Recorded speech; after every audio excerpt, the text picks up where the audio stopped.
Okay, so today I want to make a quick little video on how to set your curb idle on a Holley carburetor or any Holley styled carburetor like a Demon or a Summit.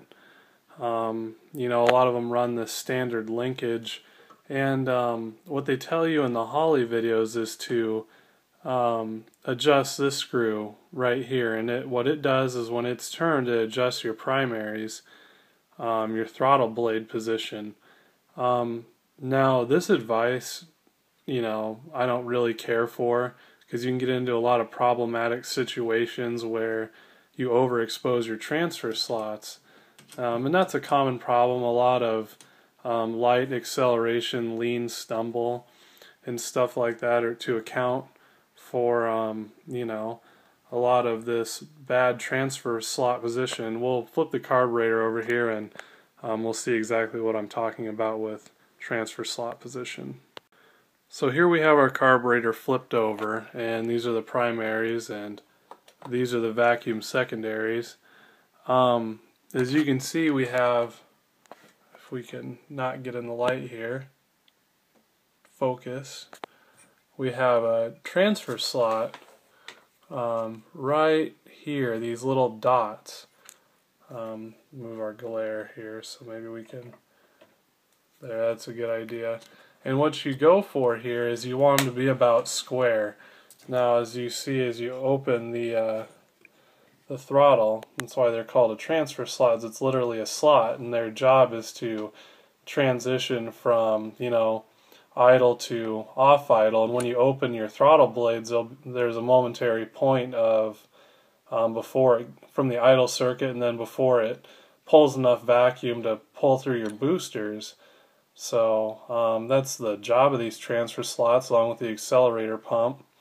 And you want to have just about a square like this.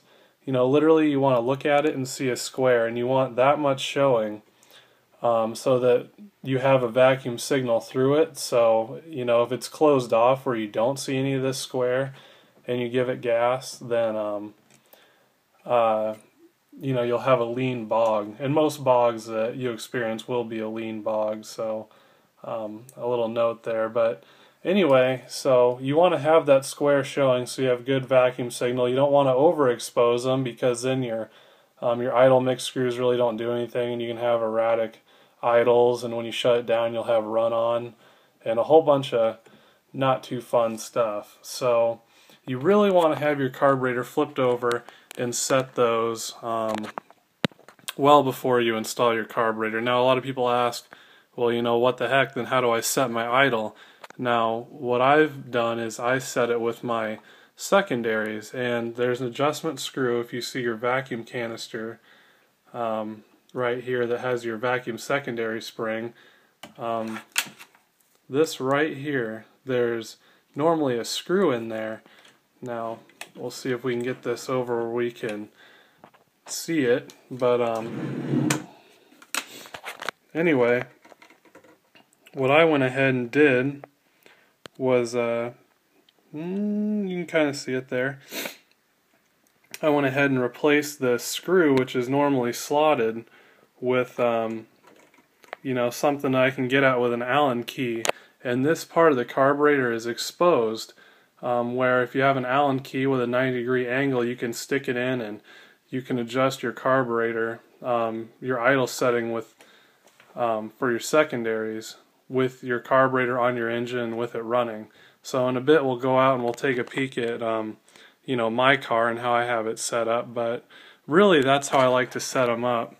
And there's always a balance between your ignition timing and your carburation. If you're running too little of timing, you'll have your throttle opened way farther than you need, so it really helps to gauge where your timing's supposed to be. But now these secondaries are a different story with the transfer slots. They it would be ideal to have a little bit of the transfer slot showing, but it's not required, because the vacuum secondaries, these open up pretty darn slow, not like the primaries, which generally open at a very quick rate, so you can get away with it on a vacuum secondary. Now on a mechanical secondary carburetor, you definitely want to have that transfer slot just at the square, and the same with the primary. And really, to adjust your idle speed, you want to play with your timing.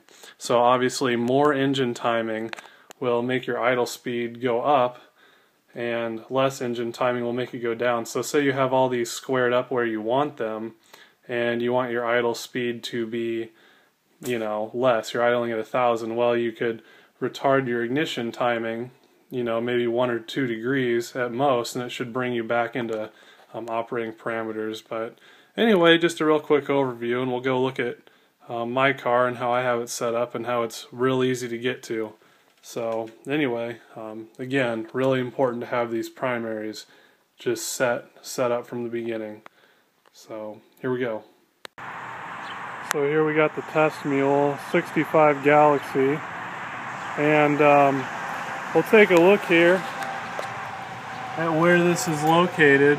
So as you can see here, here's that vacuum diaphragm, and we can just get our Allen key right in there and adjust our, you know, make adjustments.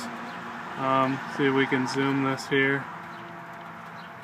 Alright, so you can see right here, secondary arm is sitting on that screw, and you can just stick this under and make adjustments. So really nothing too difficult. It's a little bit more difficult than setting your idle on the other side, you know, on the primary side, but all in all, you'll be much more happy with the performance, you know, of your engine if you get this set up right and set your secondary versus your primary for your idle speed. So anyway, pretty much I just want to you know, go on a little rant about that, because there's a lot of false information out there. So, you know, go ahead and give it a try and see what you think. I picked up this Allen key and that Allen screw for under $1, you know, at the hardware store. So pretty cheap and effective versus, you know, Holley, they sell a $40 part. So this works just a little bit better. So anyway, there you have it.